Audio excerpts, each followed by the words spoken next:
Louisville, Kentucky, 1995. Muhammad Ali walked into a homeless shelter and saw a face he'd never forgotten. The man who tormented him as a child. The bully who told young Cassius Clay he'd never be anything. Now homeless, broken, and unrecognizable. Ali had every reason to walk away, but what the greatest did next would prove why he earned that title outside the ring, not just in it. This isn't about revenge, it's about a choice that defines who we become when we have all the power. But first you need to know what this man did to young Cassius Clay. 1954, Louisville, Kentucky. Cassius Clay was 12 years old, skinny, poor, black kid from the West Side who dreamed of being a boxer. Tommy Sullivan was 16, bigger, stronger, from a working-class Irish family, and he made Cassius's life hell. Every day after school, Tommy waited, sometimes at the corner store, sometimes outside the gym where young Cassius trained, always with the same cruel taunts. "Hey Clay, you think you're gonna be a boxer? You're gonna be nothing. Just another poor black kid pretending." The worst incident happened outside Nazareth College gym in March 19. Cassius had just finished training with Coach Joe Martin. He was exhausted, sweaty, carrying his worn boxing gloves. Tommy and three friends cornered him. "Look at the little boxer," Tommy sneered. "Show us what you got, champ." Cassius tried to walk past. Tommy shoved him. Cassius fell, his gloves hitting the muddy ground. "That's where you belong, Clay. In the dirt. That's all you'll ever be." The other kids laughed. Cassius picked up his gloves, dirt-stained now, and kept walking. But inside, something burned. That night, he told his mother, Odessa, what happened. "Mama, Tommy Sullivan says I'm never gonna be anything." Odessa Clay looked at her son with fierce love. "Baby, that boy is scared. Scared people hurt others. You just keep training. You show him who Cassius Clay becomes." But the bullying continued for 2 more years. Tommy never physically attacked Cassius again. He was smart enough to avoid that with a boxer. But the psychological warfare was relentless. "Your daddy's a sign painter, Clay. My daddy has a real job. You'll end up just like him, poor and forgotten. Black boys don't become champions, they become janitors. Keep dreaming, Clay. Keep dreaming, Clay." By 1956, Cassius had won his first Golden Gloves championship. Tommy Sullivan had dropped out of high school and disappeared from the neighborhood. Cassius never forgot him, even as he became Cassius Clay, the Olympic champion, then Muhammad Ali, the heavyweight champion of the world. Somewhere in his memory bank, Tommy Sullivan's voice remained, "You'll never be anything." 40 years later, Ali would face that voice again. November 19. Muhammad Ali was in Louisville for the opening of a youth center named in his honor. He was 53, Parkinson's had progressed significantly, but he still visited his hometown regularly. That morning, Ali's assistant mentioned they were doing a tour of local homeless shelters as part of the center's outreach program. "The shelters?" Ali asked, his speech slow but clear. "Let's go." At St. Vincent de Paul Homeless Shelter on West Market Street, Ali walked through serving lunch to residents, shaking hands, making eye contact, treating each person with dignity. Then he saw him, sitting alone at a corner table, hunched over a tray of food, was a man in his late 50s. Gaunt, gray hair matted, clothes worn, but the face, even weathered by hard years, was unmistakable. Tommy Sullivan.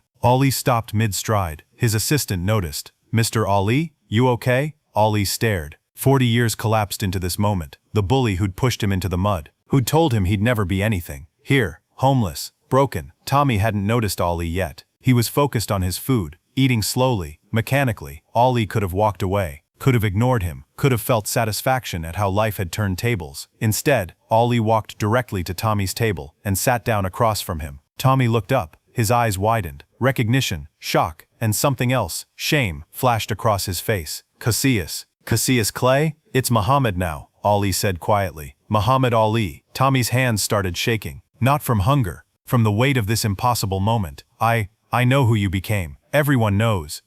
Tommy couldn't finish. "How long you been here, Tommy? You remember me?" Tommy looked down. "After what I did to you, I remember everything." What Ali said next would change both their lives. They sat there for an hour, the greatest and his childhood bully, in a homeless shelter, having the conversation neither thought would ever happen. Tommy told his story haltingly, ashamed. After dropping out of high school in 1956, he'd worked construction, got married, had 2 kids. Then alcoholism took everything. Lost his job, lost his family, lost his home. "I've been on the streets 8 years now," Tommy said. "And Cassius Muhammad, I need to say something. What I did to you back then, what I said, there's no excuse. I was angry at my own life, and I took it out on you. You were kind, you were talented, and I tried to break you." "Why?" Ali asked simply. "Because you had hope, and I didn't. You believed in yourself. I didn't believe in anything. I hated you for having something I couldn't find. You find it yet? Tommy looked at Ollie, confused. Find what? Hope. Tommy laughed bitterly. Look at me. I'm 58 years old, living in a shelter, drinking myself to death. What hope is there? Ollie leaned forward, his trembling hands flat on the table. The Parkinson's made him move slowly, but his presence was powerful. Tommy, you remember what you told me? Outside that gym in 1954? Tommy closed his eyes, ashamed. I remember. You said I'd never be anything, that I belonged in the dirt. I'm sorry. God, I'm so sorry. But you know what? You were right about one thing. Tommy looked up, surprised. I did start in the dirt. We all do. Poor kid from Louisville. Nobody expected much. But Tommy, being in the dirt isn't where you stay. It's where you start. You can climb out. I did. You can too. I'm too old. Too broken. You're breathing, aren't you? Then you got another round in you. But Ollie wasn't finished.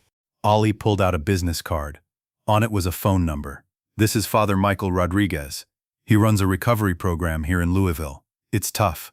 90 days residential, work therapy, AA meetings, counseling, but it works if you work it. I can't afford, it's paid for.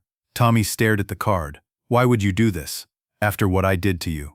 Ollie's voice was slow but firm. Because holding on to anger is like drinking poison and expecting the other person to die. I forgave you 40 years ago, Tommy. I just never got a chance to tell you. I don't deserve this. None of us deserve grace, Tommy. That's why it's called grace. You gonna take it, or you gonna keep punishing yourself? Tommy's hands shook as he took the card. I don't know what to say. Say you'll try. That's all. Just try. I'll try. Ollie stood up, his movements slow and deliberate. He extended his trembling hand to Tommy.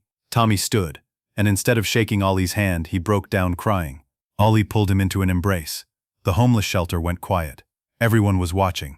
The greatest boxer who ever lived, hugging the man who once tormented him. You're gonna be okay, Tommy, Ollie whispered. You're gonna be more than okay. You're gonna help other people find their way out. That's your championship belt. That's your title. What happened next proved Ollie right. Tommy Sullivan entered Father Rodriguez's program 3 days later. It was the hardest 90 days of his life. Detox was brutal. His body fought him every day. But whenever he wanted to quit, he thought about Muhammad Ali sitting across from him in that shelter. You got another round in you. Week by week, Tommy got stronger. In group therapy, he faced the demons he'd been running from for 40 years. The anger at his own father, the shame of his failures, the cruelty he'd inflicted on others, and always, the memory of Cassius Clay, the kid he'd tried to break, who became the man who saved him. On day 67 of the program, Tommy was helping serve dinner to new shelter residents when he saw a young man, maybe 17, sitting alone looking defeated. Something in Tommy recognized that look. He sat down next to the kid. You okay, son? Does it matter? Yeah, it matters. The kid looked at him, surprised anyone cared. They talked for an hour. Tommy shared his story. The kid shared his. That night, Tommy realized something. Ollie was right. His championship wasn't boxing. It was this, helping others find hope when they'd lost it. By day 90, Tommy had completed the program. Father Rodriguez offered him a job as a peer counselor. Your experience is your credential, Tommy. Use it. Tommy called the number on Ollie's card. Left a message.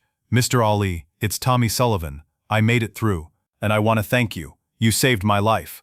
I'm going to spend the rest of it doing the same for others. 2 years later, Muhammad Ali was back in Louisville for a fundraiser. His Parkinson's had progressed further, but his spirit was still strong. Father Rodriguez called Ollie's assistant.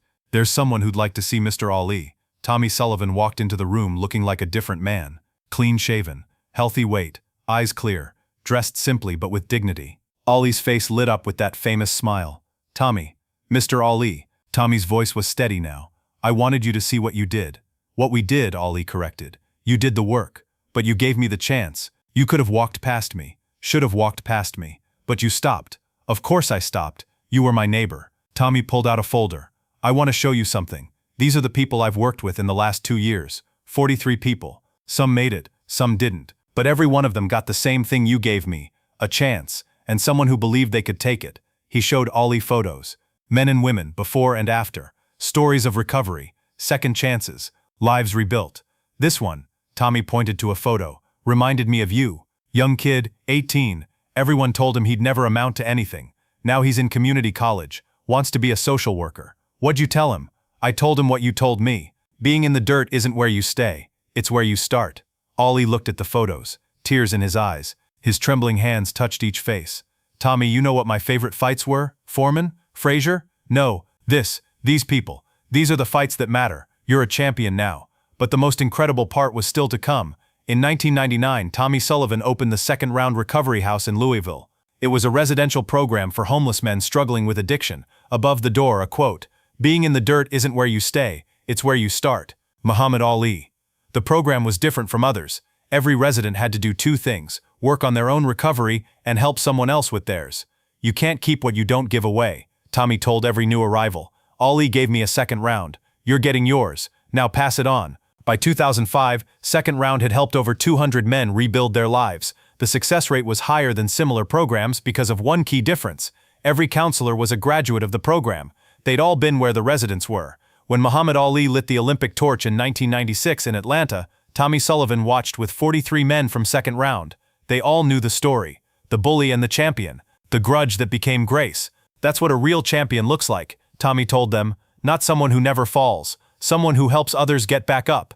In 2016, when Ali passed away, Tommy Sullivan was invited to the funeral. He sat in the back, quietly, but he was there. At the reception, Lonnie Ali approached him. "You're Tommy Sullivan." "Yes, ma'am. Muhammad talked about you often. He said you were one of his greatest victories." Tommy's voice broke. "He saved my life." He said you saved his too. Gave him a chance to show what forgiveness really means. Lonnie handed Tommy an envelope. "He wanted you to have this." Inside was a handwritten letter from Ali, dated 1 month before his death. "Tommy, you remember that day in the shelter? I was scared to talk to you. Not because I was afraid of you, because I was afraid I'd say the wrong thing. Afraid my anger from 40 years ago would come back. But then I saw you, really saw you, and I didn't see my bully. I saw a human being who was hurting, just like I'd hurt, just like everyone hurts. That day taught me something. Revenge is easy. Forgiveness is championship-level work. You took your second round and became a champion. You've helped hundreds of people. You've shown them that no one is beyond redemption. Thank you for letting me forgive you. That gift was as much for me as it was for you. Keep fighting the good fight. Your friend Muhammad Ali." Today, second round has expanded to 3 locations in Kentucky. Over 800 men have completed the program. The success rate is 67%, among the highest in the nation for addiction recovery programs. Every resident learns about Muhammad Ali and Tommy Sullivan, not as a feel-good story, but as a blueprint for transformation. The lesson isn't that bullies deserve second chances. The lesson is that everyone does. Tommy Sullivan is 84 years old now. He still volunteers at second round 3 days a week. He's been sober for 28 years. He has reconnected with his children and has 6 grandchildren. The man who once told Cassius Clay he'd never be anything became someone who helps others become everything they can be. And Muhammad Ali, who had every right to hold a grudge, chose grace instead. Because true strength isn't about how hard you can hit, it's about how you treat people when you have all the power and they have none. Muhammad Ali once said, "I'm not the greatest, I'm the double greatest. Not only do I knock them out, I pick the round." But his real greatness wasn't in the ring, it was in a homeless shelter in Louisville. When he saw the man who tormented him as a child and chose compassion over revenge. Tommy Sullivan spent 40 years running from his past. Muhammad Ali spent 40 years preparing to forgive it. That's the real championship. Not the belts, not the victories, the grace. If this story moved you, think about the person who hurt you, the one you're still angry at. What if your forgiveness is their second round? What if holding on to that grudge is keeping both of you in the dirt? Subscribe for more stories about the real Muhammad Ali, the one who fought his greatest battles outside the ring. Drop a comment. Have you ever forgiven someone who didn't deserve it? What happened? Peace.